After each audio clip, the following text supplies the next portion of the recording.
Assalamualaikum warahmatullahi wabarakatuh. Halo semua, kami dari kelompok Dua. Di sini kami akan membahas tentang biofarmaka tanaman kunyit. Izinkanlah kami perkenalkan diri terlebih dahulu. Saya Muhammad Syafiq Akila dengan NIM A1D023028. Saya Rahmita Hasna Agustina dengan NIM A1D003037. Saya Juliana dengan NIM A1D023026. Saya Hanifah Aulia dengan NIM A1D023033. Saya Sunda Pertiwi dengan NIM A1D023037. Adapun latar belakang dari biofarmaka kunyit atau Cucumaloma merupakan komoditas biofarmaka yang penting karena kandungannya yaitu kurkumin dan juga minyak atsirinya yang bernilai fungsional, sehingga permintaannya itu terus meningkat. Pengembangannya ini memerlukan penguasaan aspek budidaya seperti syarat tumbuh, teknik perbanyakan dan juga pengelolaan lingkungan untuk menjaga produktivitas serta mutu senyawa aktif. Berbagai kendala seperti serangan organisme pengganggu tanaman, ketidaksesuaian lahan, dan juga penanganan panen maupun pasca panen ini secara tidak tepat kerap menurunkan kualitas limpah. Pengembangan budidaya menjadi langkah strategis melalui inovasi teknologi dan juga peningkatan kualitas produksi agar kunyit ini mampu memenuhi kebutuhan industri biofarmaka secara berkelanjutan. Baik, untuk yang berikutnya yaitu berkaitan dengan syarat tumbuh. Seperti yang kita ketahui bersama bahwa kunyit merupakan salah satu tanaman herba berimpah yang cocok untuk dibudidayakan di wilayah yang beriklim tropis. Hal ini dikarenakan karena tanaman kunyit cocok untuk tumbuh pada lingkungan yang memiliki suhu hangat dan tingkat kelembapan yang tinggi. Seperti yang kita tahu bersama bahwa pada wilayah beriklim tropis itu umumnya memiliki suhu sekitar 25-30 derajat Celcius. Kemudian tingkat kelembapan yang optimal untuk pertumbuhan tanaman kunyit adalah 70-90%. Suhu dan kelembapan relatif ini berpengaruh terhadap jumlah ripang dan ukuran ripangnya. Kemudian untuk tanaman kunyit ini sendiri cocok untuk dibudidayakan pada berbagai kondisi lahan, termasuk lahan pada dataran tinggi maupun dataran rendah. Berdasarkan hasil studi pustaka yang kami lakukan, dijelaskan bahwa tanaman kunyit cocok untuk tumbuh pada wilayah 0-20 meter di atas permukaan laut. Namun pada hasil penelitian lain juga ditemukan bahwa tanaman kunyit mampu beradaptasi pada lingkungan dengan ketinggian 2000 meter di atas permukaan laut. Kemudian jenis tanah yang cocok itu adalah andosol, latosol, dan juga aluvial dengan tekstur tanah yaitu lempung berpasir, lempung liat, kemudian gembur, dan juga kaya akan bahan organik. Kemudian untuk kunyit sendiri itu memerlukan intensitas cahaya sekitar 25-70%, yang mana cahaya ini akan mempengaruhi terhadap laju pertumbuhan daripada tanaman kunyit itu sendiri. Kemudian untuk pasca panen pada tanaman kunyit ini sendiri, yang pertama yaitu sortasi basah, di mana dilakukan pemeriksaan untuk memastikan bahan yang dipanen dalam keadaan segar dan tidak banyak yang rusak atau busuk. Sortasi ini sendiri merupakan pemisahan kotoran atau bahan asing yang terdapat pada tanaman seperti tanah, kerikil, rumput, gulma, dan bagian tanaman yang tidak diinginkan. Kemudian yang kedua adalah pencucian, yang dimana dimaksudkan untuk menghilangkan kotoran yang menempel pada bahan yang tidak bisa dihilangkan pada waktu sortasi basah, menurunkan jumlah mikroba, dan membuat penampilan fisik si tanaman kunyit ini menjadi lebih menarik. Di mana pencucian ini juga dilakukan dengan air bersih yang mengalir agar kotoran yang terlepas tidak menempel kembali. Kemudian dapat pula dilakukan penyikatan dengan sikat halus baik secara manual ataupun mesin sederhana dapat dilakukan pada kunyit yang terdapat banyak lekukan. Kemudian yang ketiga adalah penirisan, di mana si kunyit ini ditempatkan pada keranjang berlubang yang selanjutnya dipindahkan pada rak-rak meniris. Kemudian yang keempat adalah pengubahan bentuk. Berbagai jenis bahan baku seringkali harus diubah-ubah menjadi bentuk lain seperti irisan, potongan, serutan, dan lain-lain untuk mempermudah proses selanjutnya seperti pengeringan, penggilingan, pengemasan, dan penyimpanan. Kemudian untuk ditujukan memperbaiki tampilan fisik dan memenuhi standar kualitas. Pemotongan atau perajangan ini dilakukan dengan menggunakan pisau tajam berbahan stainless steel untuk mencegah timbulnya reaksi kimia antara bahan dengan permukaan logam dan mencegah kerusakan fisik pada permukaan potongan. Kemudian yang kelima adalah pengeringan. Kemudian, solusi yang dapat diterapkan meliputi peningkatan penyuluhan dan pelatihan budidaya agar petani menjalankan teknik yang tepat, kemudian termasuk pemilihan bibit unggul dan sehat, pengelolaan hama, penyakit secara terpadu, dan penggunaan pupuk organik untuk menjaga kesuburan tanah dalam jangka panjang. Permintaan kunyit yang tinggi mendorong perlunya strategi produksi yang lebih efisien dan berkelanjutan. Perbanyakan vegetatif kunyit merupakan metode perbanyakan menggunakan rimpang yang memiliki tunas untuk menghasilkan tanaman baru.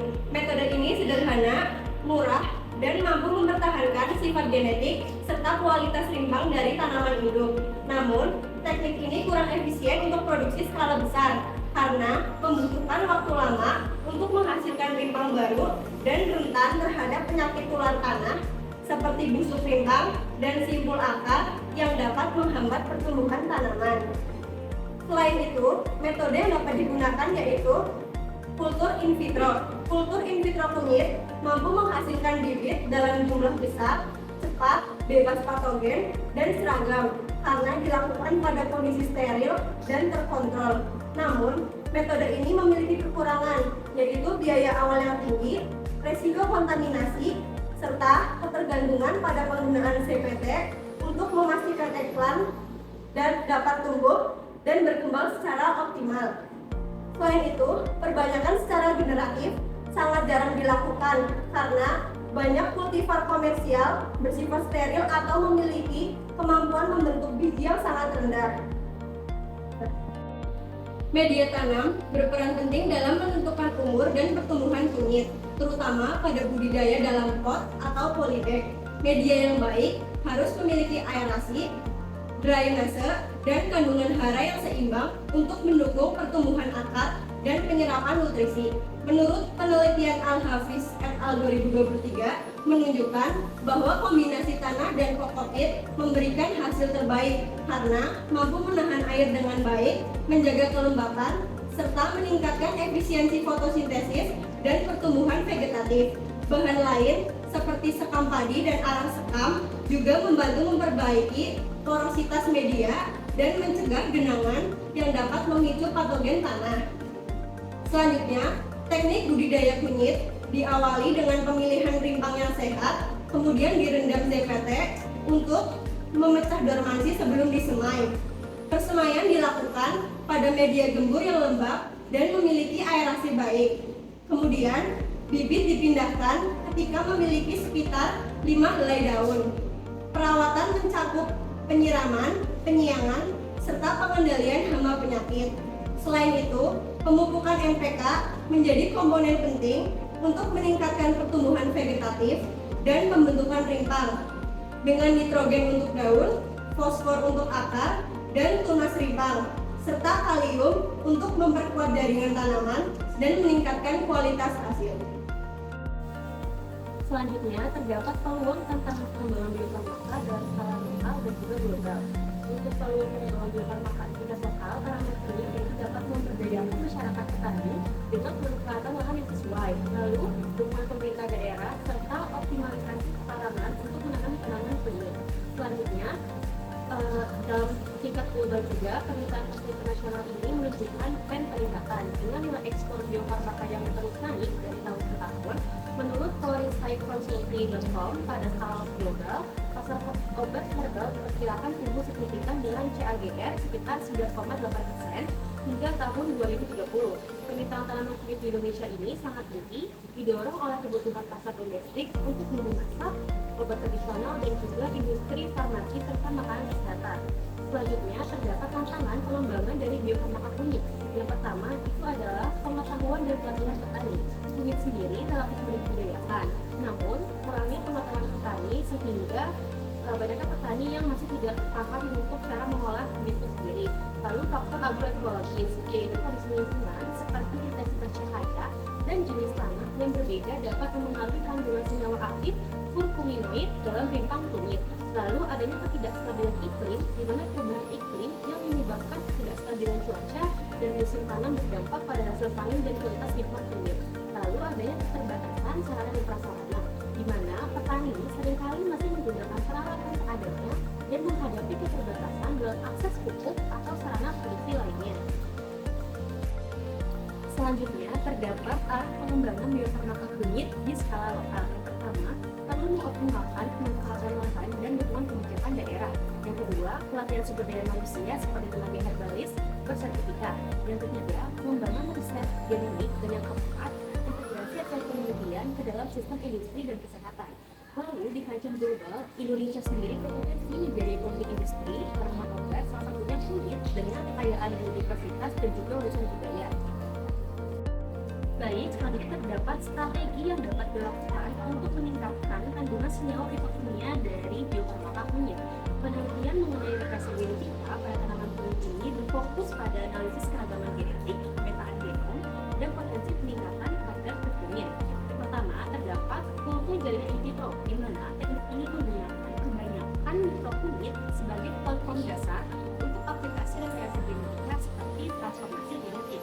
Lalu terdapat penyampingan gen atau gen editing dengan metode seperti CRISPR yang direkomendasikan dalam konteks tanaman obat berpotensi digunakan untuk memiliki gen kunyit secara spesifik di masa depan. Sekian penjelasan dari kelompok kami, kurang lebihnya mohon maaf. Wassalamualaikum.